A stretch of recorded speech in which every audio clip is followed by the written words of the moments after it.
Ruben Bressler for American Eye. American Eye presents What Happened to Atlantis? From the islands of Greece to the distant Irish Isle, it's time to take a look at the top 10 theories of what happened to the lost city of Atlantis. Number 10. Santorini. One of the most popular theories of the true location of Atlantis has to be Santorini in Greece. It's known that the Minoan civilization lived on the island of Crete and nearby Santorini, and they were a dominant sea power in the Mediterranean, with massive cities and complex temples. However, after 1400 BCE, there was nothing left of them but small villages. Archaeologists believe that a sudden event drastically changed the advanced society that had been living on the island. And in fact, the disappearance of Atlantis and the decline of the Minoans coincide perfectly. Between the island of Santorini, the island of Crete, Plato's description of Atlantis, and the vanishing of the Minoan civilization, this is a very real possibility for what could have happened to Atlantis. It is true that the Minoans had possessed advanced engineering technology. They were able to build massive buildings with intricate piping systems, advanced airing techniques, and so much more. They were far ahead of those living on mainland Greece at the time.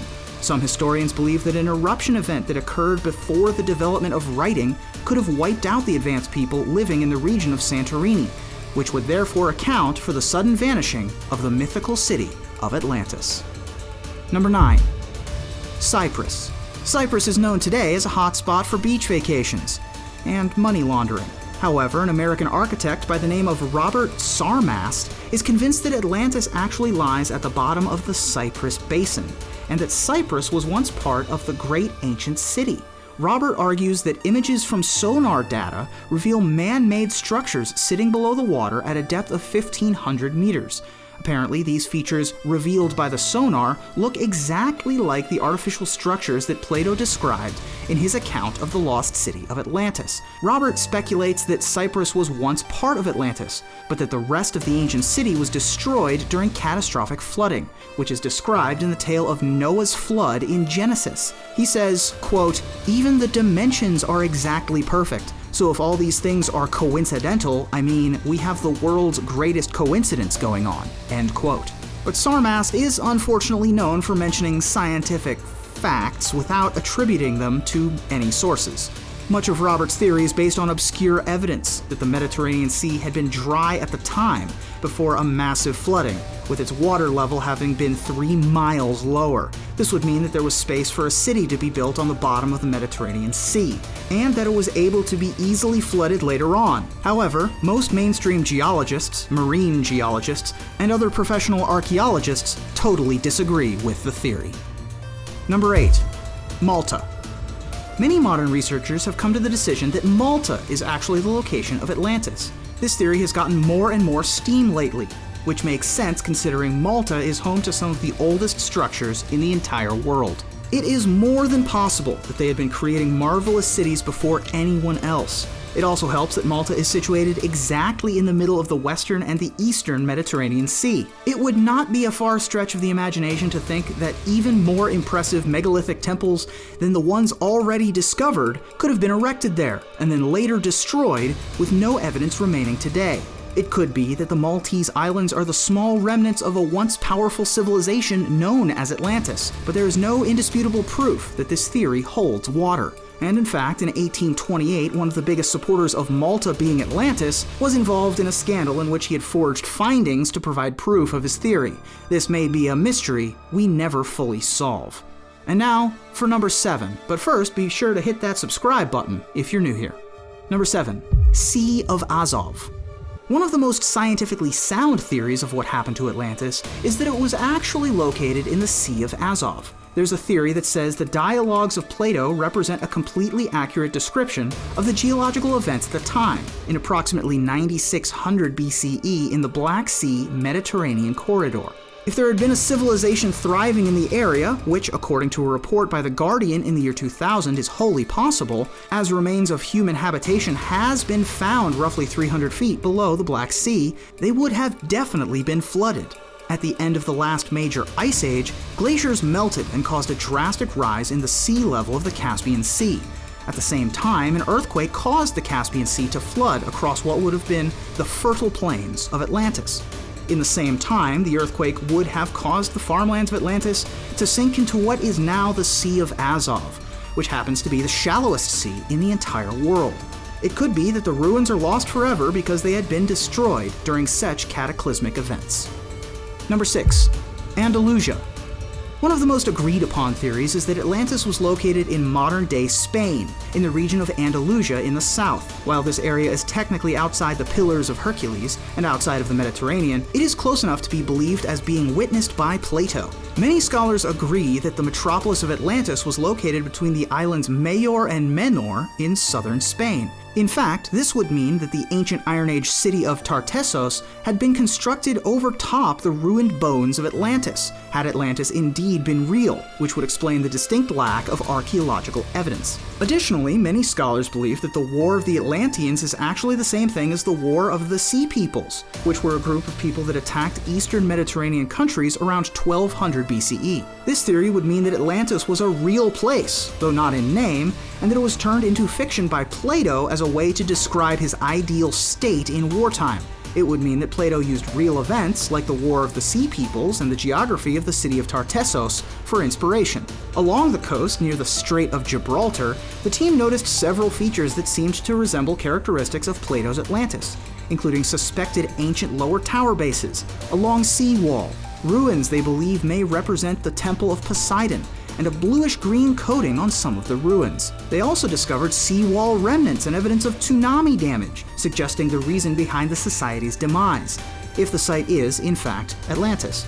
In the past, others have speculated that Atlantis is in southern Spain, including National Geographic in Atlantis Rising, and an academic study that was published in 2004 in the journal Antiquity. In a new study in 2018 in the Journal of Archaeological Science, researchers found that humans lived in the area about 5,000 years ago, and that the park was above sea level during certain periods. So who were these people?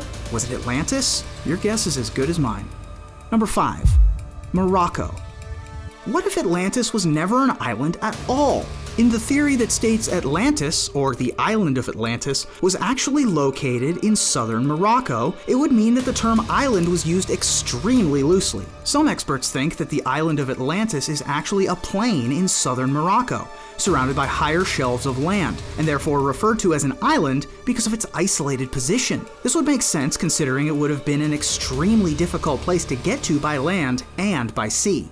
A German computer genius named Michael Hubner came up with a unique approach to finding Atlantis in 2008 when he gave a presentation at the Atlantis Conference in Athens. Others had taken an archaeological approach or used mysticism to locate Plato's fantasy island. Hubner, on the other hand, wanted to try a mathematical way of doing things. He used a system called hierarchical constraint satisfaction. What is that? I'm not an expert, but it's probably best to describe it as a very detailed method of tracing Atlantis using all of the information from Plato's texts. These details were then matched as closely as possible to real places, which produced some surprising results. Like many others, Hubner believed Atlantis was in the Atlantic region, but he theorized it was in Morocco, just south of Casablanca in North Africa.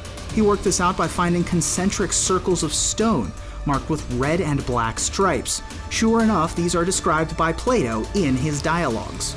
Additionally, ruins were discovered on this plain that have almost the exact dimensions of how Plato described the capital of Athens. In this area, there are prehistoric ruins by the hundreds, both small and large. Also, the ruins are made from rocks colored white, red, and black, just like Plato's descriptions of the buildings in Atlantis. There have also been docks discovered in the same area, close to a place which in antiquity would have been known as Cape Hercules. These docks would have been the famous trading zone that made the city of Atlantis so incredibly wealthy. Number 4. Ireland. The idea that Atlantis was actually located in Ireland is actually a relatively new idea. Considering that ancient Greeks did not have much information about the faraway land, it's no surprise that it's not mentioned anywhere in Atlantis theories of the time. But in 2004, a Swedish geographer wrote a book called Atlantis from a Geographer's Perspective, Mapping the Fairy Land, in which he hypothesized that the entire empire of Atlantis is actually the Neolithic tomb culture of ancient Ireland. He bases this on similarities in the geography of the proposed Atlantis and the existing Irish island.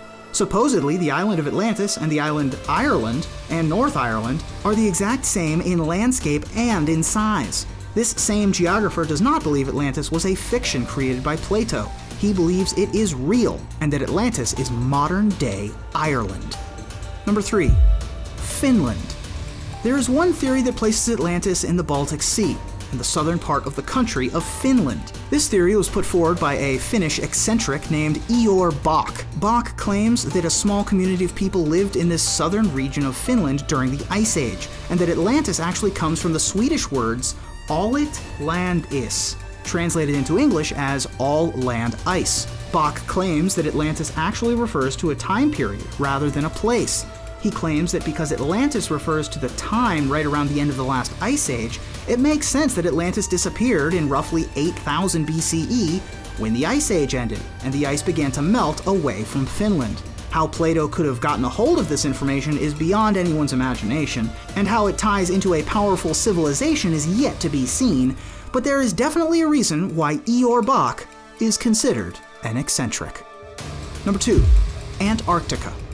Antarctica, being the home of ancient Atlantis, is a fairly new theory that became popular in the 1960s and 70s. This was primarily fueled because of how isolated Antarctica is. The theory was based around the idea that back in ancient times, Antarctica would have been completely free of ice. This would mean that a large, advanced civilization could easily have lived on the land underneath the ice, and that their civilization could have been destroyed and frozen over. The second part of the Antarctica theory is totally out to lunch. It has to do with the Earth crustal displacement theory, which suggests the Earth's outer crust can move upon the upper mantle extremely quickly and up to an amazing distance of 2,000 miles. That would mean that if Atlantis had been within 2,000 miles of present-day Antarctica, it could have been pushed by a sudden shift of the Earth's crust. It is totally bogus to think about now, but there are still lots of people who would love to see Antarctica excavated for any possible evidence of a lost city or civilization.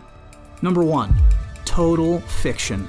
I hate to be a wet blanket, but there is a very good chance that Atlantis never existed. I hate to be a wet blanket, but there is a very good chance that Atlantis never existed at all. You must remember that the only mention of Atlantis came from the philosopher Plato in a fictional book he wrote called Timaeus and Critias, which was all about the hubris of nations. In the book, Atlantis is a fictional empire and a naval superpower that goes on to besiege the city of ancient Athens. Plato uses Atlantis as an allegory and representation. This is a man who writes in philosophical riddles about the world around him. It is very hard to believe that an author who writes fiction went so far out of his way to detail such a mysterious place. It is highly unlikely that Atlantis was no more than an idea in a dead philosopher's head.